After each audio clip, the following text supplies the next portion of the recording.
Welcome to Shri Shri food. આજે આપણે બનાવીશું સેન્ડવિચ ભાખરવડી। આ ટ્રેડિશનલ ભાખરવડીથી એકદમ અલગ દેખાશે અને બહુ જ ક્રિસ્પી અને ટેસ્ટી હોય છે અને આપણે નાસ્તામાં ચા સાથે ખાઈ શકાય છે। તો ચાલો બનાવવાની શરૂઆત કરીએ।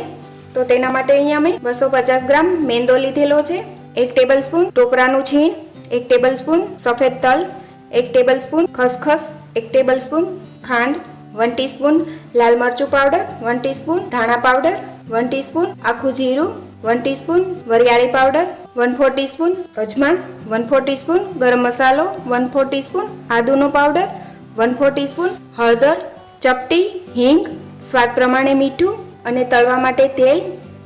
પહેલાં આપણે મેંદાનો લોટ બાંધીને તૈયાર કરીશું। તો તેના માટે આપણે 250 ગ્રામ મેંદો લીધેલો છે, તેમાં આપણે સ્વાદ પ્રમાણે મીઠું નાખીશું। અજમા લીધેલા છે, તેને આ રીતે હાથથી થોડા ક્રશ કરીને નાખીશું। હવે તેમાં તેલ નાખીશું 4 ચમચી। હવે તેને હાથથી બધું બરાબર મિક્સ કરી લઈએ। હવે લોટ ને તેલ ને બધું જ મસાલા બરાબર મિક્સ થઈ ગયા છે। હવે તેમાં થોડું થોડું પાણી નાખી અને કઠણ લોટ બાંધીશું।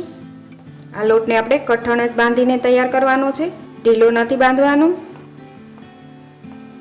આ રીતે જરૂર પ્રમાણે જ પાણી નાખતું જવું જેથી લોટ ઢીલો ના થાય। હવે આ લોટ કઠણ બંધાઈને તૈયાર થઈ ગયો છે। હવે આ લોટને આપણે ઢાંકીને 15 થી 20 મિનિટ માટે રહેવા દઈશું। ત્યાં સુધીમાં મસાલો તૈયાર કરી લઈએ। તો તેના માટે આપણે જાર લઈશું, તેમાં ખસખસ નાખીશું, નાળિયેરનું છીણ નાખીશું, ખાંડ નાખીશું, તલ નાખીશું, ધાણા પાવડર નાખીશું, વરિયાળી પાવડર નાખીશું, આખું જીરું નાખીશું, લાલ મરચું પાવડર નાખીશું, હળદર, ગરમ મસાલો, આદુનો પાવડર, હિંગ અને મીઠું નાખીશું। હવે ઢાંકણ બંધ કરી અને તેનો પાવડર બનાવી લઈશું। હવે આ મસાલો આપણો પીસાઈને તૈયાર થઈ ગયો છે। આ રીતે તેને પાવડર બનાવીને તૈયાર કરી લીધેલો છે। હવે તેને આપણે બાઉલમાં લઈ લઈએ। ભાખરવડી માટેનો મસાલો પણ આપણો તૈયાર થઈ ગયો છે, સાઈડ પર મૂકી દઈએ। હવે 20 મિનિટ થઈ ગઈ છે। હવે આપણે લોટ ઉપર થોડું તેલ નાખીશું અને લોટને આપણે મસળીને તૈયાર કરીએ। આ રીતે લોટને આપણે એકદમ સરસ રીતે મસળીને તૈયાર કરી લીધેલો છે। હવે તેમાંથી લુવા બનાવી લઈએ। જે સાઈઝની રોટલી બનાવી હોય એ રીતે આપણે લુવા બનાવીને તૈયાર કરીશું। મોટી બનાવશો તો 4 લુવા બનશે અને આપણે નાની બનાવીશું તો આપણે 6 લુવા બનાવી લઈએ। લુવા આપણા તૈયાર છે। હવે આપણે રોટલી વણવાની છે તો તેના માટે આપણે કટિંગ બોર્ડ લીધેલું છે। હવે બનાવેલ લુવો લઈશું। આ જે બનાવેલા લુવા છે તેને આપણે કપડું ઢાંકીને રાખીશું જેથી લુવા સુકાય નહીં। આ લુવાને આપણે વણીને તૈયાર કરીએ। આપણે પાતળી રોટલી બનાવવાની છે। આ રોટલીને આપણીથી ચોરસ વણાય તો ચોરસ જ વણીને તૈયાર કરવી જેથી આપણે કટિંગ સારી રીતે કરી શકાય। રોટલી થોડી મોટી થઈ જાય પછી ફેરવી ન ફાવે તો આપણે આ બોર્ડને આપણે ફેરવતા જઈશું જેથી આપણે આસાનીથી વણી શકાય। અથવા તો તમે પાટલી પર વણતા હોય તો પાટલી ફેરવતી જવી। આ રીતે રોટલીને આપણે એકદમ પતલી વણીને તૈયાર કરવાની છે। હવે આપણે આ એક રોટલી વણાઈને તૈયાર છે, તેને આપણે એક પ્લેટમાં લઈ લઈશું। એ જ રીતે આપણે બીજી રોટલીને પણ વણીને તૈયાર કરી લઈએ। રોટલીને આપણે બધી જ સાઈડથી સરખી વણીશું, કિનારી પણ આપણે પાતળી કરીશું। હવે આપણે આ જ રીતે બધી જ રોટલી વણીને તૈયાર કરી લીધેલી છે। હવે આપણે આ રોટલી ઉપર આંબલીનો પલ્પ લગાવીશું। આ રીતે એકદમ ઘટ પલ્પ બનાવેલો છે, તમે આંબલીની ચટણી પણ લઈ શકો। આ આપણે ખજૂર આંબલીની ચટણી બનાવીએ એ જ રીતે છે પણ આપણે તેનો જાડો પલ્પ રાખેલો છે। હવે તેને આપણે રોટલી ઉપર લગાવી દઈએ। આખી રોટલી ઉપર બરાબર લગાવીને તૈયાર કરીશું। આંબલીનો પલ્પ કે આંબલીની ચટણી ન લેવી હોય તો તમે લીંબુનો રસ પણ આ રીતે લગાવી શકો છો। હવે આંબલીનો પલ્પ લગાવીને તૈયાર થઈ ગયો છે। હવે તેના ઉપર આપણે બનાવેલો મસાલો નાખીશું, તેને પણ આપણે આખી રોટલી ઉપર પાથરી દઈએ। હવે આપણે આખી રોટલી ઉપર મસાલો પાથરીને તૈયાર કરી લીધેલો છે। આની ઉપર આપણે 2 ચમચી મસાલો નાખેલો છે। હવે તેના ઉપર આપણે બીજી રોટલીથી કવર કરીશું. રોટલી આપણે નીચેનો ભાગ હોય તે નીચે જ રહેવા દઈશું અને આ રીતે કવર કરી લઈએ. થોડી રોટલી ઉપરથી નાની લાગે તો તેને આ રીતે ખેંચીને બરાબર બંને ભાગ સરખા કરી લેવા અને તેને આ રીતે પેક કરી લેવી. બધી સાઈડથી એ રીતે જ આપણે પેક કરી દઈશું. આ રીતે તૈયાર થઈ ગઈ છે. હવે તેને આપણે વણી લઈશું.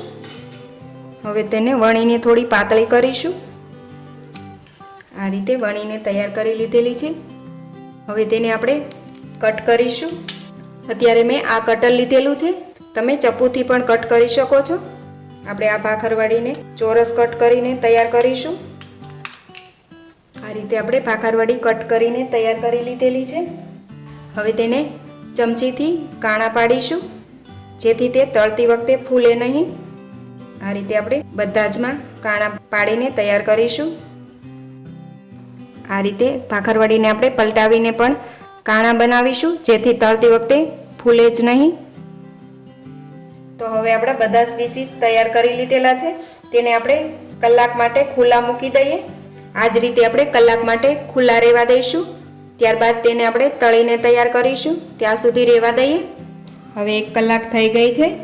હવે આપણે તેલ ગરમ થવા મૂકી દઈશું. તેલ આપણે ચેક કરી લઈએ. એક નાખીશું. તેલમાં બબલ્સ આવે છે. તેલ મીડિયમ ગરમ છે. ભાખરવડી તળવા માટે મીડિયમ તેલ ગરમ જોશે. વધારે ગરમ પણ નહીં હોવું જોઈએ અને મીડિયમ લો ફ્લેમ પર તળીશું. તો હવે આપણે ભાખરવડી તળવા માટે મૂકીશું. તળાઈને ઉપર આવવા લાગ્યા છે. તેને આપણે ઉપર આવે એમ પલટાવતા જઈશું. આ રીતે પલટાવતા સારી રીતે તળીશું ગોલ્ડન બ્રાઉન થાય ત્યાં સુધી. હવે ભાખરવડી ગોલ્ડન બ્રાઉન થઈ ગઈ છે, તળાઈ ગઈ છે. બહાર લઈ લઈએ. તેને આપણે એક પ્લેટમાં મૂકીશું. એ જ રીતે આપણે બધી જ ભાખરવડી તળીને તૈયાર કરીએ. એ પહેલાં જો તમે હજી સુધી અમારી ચેનલ સબસ્ક્રાઈબ નથી કરી તો પ્લીઝ અહીંયા ક્લિક કરો એટલે સબસ્ક્રાઈબ થઈ જશે અને બેલ આઇકન પર ક્લિક કરશો એટલે તમને અમારા નવા વિડીયો મળતા રહે. અને વિડીયો પસંદ આવે તો પ્લીઝ લાઇક પણ કરો અને તમારા ગ્રુપમાં શેર પણ કરવાનું ભૂલતા નહીં. હવે બધી જ સેન્ડવિચ ભાખરવડી તળીને તૈયાર કરી લીધી છે. એકવારની ભાખરવડી તળવામાં 5 થી 6 મિનિટનો ટાઈમ લાગે છે. તો બહુ જ ક્રિસ્પી અને બહુ જ ટેસ્ટી ભાખરવડી બની છે. તેને પૂરી રીતે ઠંડી કરી કોઈ પણ એક કન્ટેનરમાં ભરીને તેને 3 મહિના ખાઈ શકાય છે.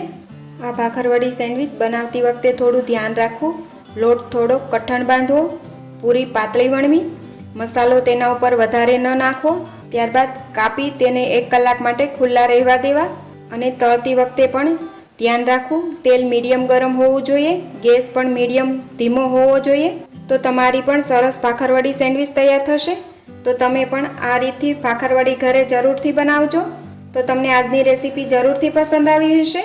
રેસીપી પસંદ આવી હોય તો મારી ચેનલને લાઇક, શેર અને સબસ્ક્રાઈબ કરવાનું ભૂલતા નહીં.